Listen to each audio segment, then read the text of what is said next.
Waktunya, selamat sore Pak Anies, salam sehat selalu dan selamat datang kembali ke kampus biru, kampus kita bersama. Pak Anies, partai-partai politik yang mencalonkan Pak Anies ini kan memilih nama koalisi perubahan. Jadi tentunya nama ini merupakan fondasi utama dari berbagai program yang nanti akan diusung oleh Pak Anies, bagaimana beberapa tadi sudah disampaikan. Nah, pertanyaan saya, ini sejauh mana sebenarnya perubahan ini akan Pak Anies implementasikan? Apakah perubahan total begitu?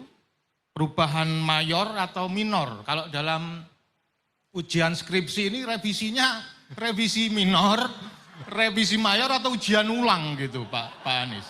Nah, mungkin mohon itu bisa diberikan respon dulu secara gambaran besar apa kira-kira visi perubahan itu yang kemudian akan diimplementasikan oleh Pak Anies, apalagi jika dibandingkan dengan berbagai program yang sekarang ini sudah diselenggarakan oleh pemerintah. Ada follow up question apa cuma ini aja?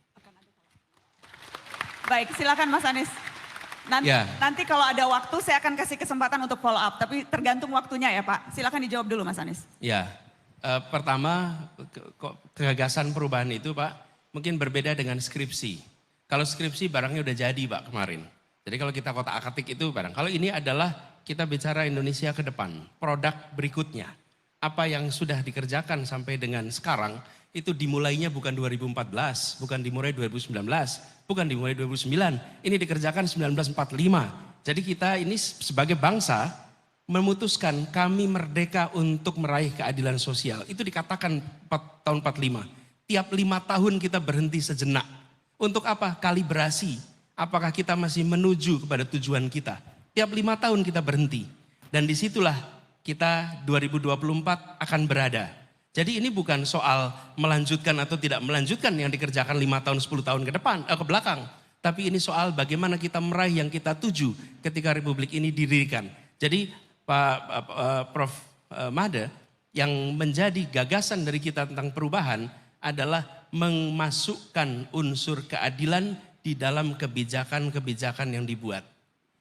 Bijakan rekrutmen mahasiswa baru, sudahkah mencerminkan prinsip keadilan? Sudahkah siapa saja berhak mendapatkan kesempatan yang sama? Itu pertanyaan sederhana.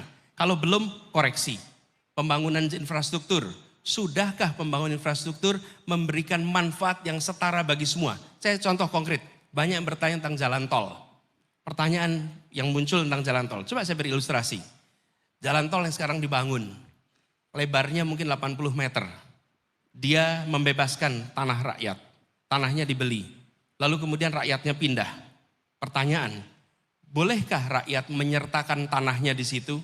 Sehingga ketika tol itu nanti dibangun, sampai kapanpun keuntungan dari jalan tol itu juga diterima oleh orang-orang yang punya tanah yang di atasnya dibangun jalan tol.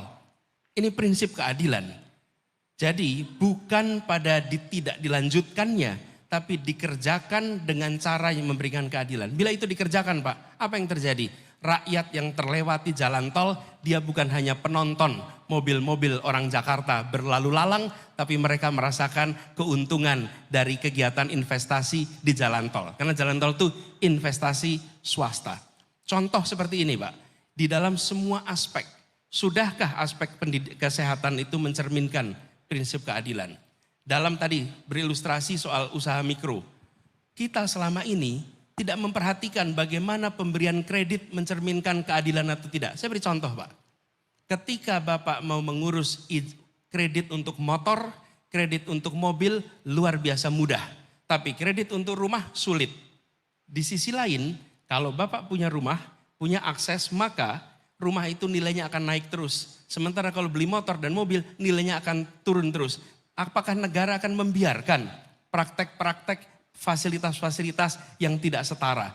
Jadi nanti perubahan yang akan dirasakan adalah di semua aspek kebijakan, di situ ada unsur keadilan yang harus dihadirkan. Itu yang direncanakan mulai 24 ke depan. Jadi bukan mengubah yang sekarang sudah ada, tapi bukan mengubah dalam artian membatalkan, tapi justru memperkaya dan membuat perubahan itu dirasakan oleh semua rakyat di Indonesia. Begitu Pak, makasih. Oke. Pak Mada, apakah Anda ingin follow up? Saya kasih waktu singkat, tapi jangan membuka pertanyaan baru ya Pak. Hanya follow up kalau Anda ingin. Silakan, singkat saja. Terima kasih. Karena pertanyaan saya penting saya sampaikan Pak Anies, karena di masyarakat ini biar tidak berkembang ya persepsi bahwa ganti presiden ganti kebijakan. Kemudian ganti menteri juga ganti kebijakan nanti dan seterusnya. Nah, mudah-mudahan penjelasan Pak Anies tadi bisa menginspirasi kita. Tadi disampaikan bahwa tidak semua akan dirubah secara total. Terima kasih Pak Mada. Dan itu kami alami Pak ketika kemarin maju di Pilkada Jakarta. Semua yang berada di sisi incumbent selalu mengatakan hati-hati. Kalau nanti gubernurnya baru maka programnya akan berhenti. Yang terjadi bukan berhenti, ditambahkan, diberikan inovasi dan justru janji yang tidak dilaksanakan oleh gubernur yang terpilih berikutnya. Baik.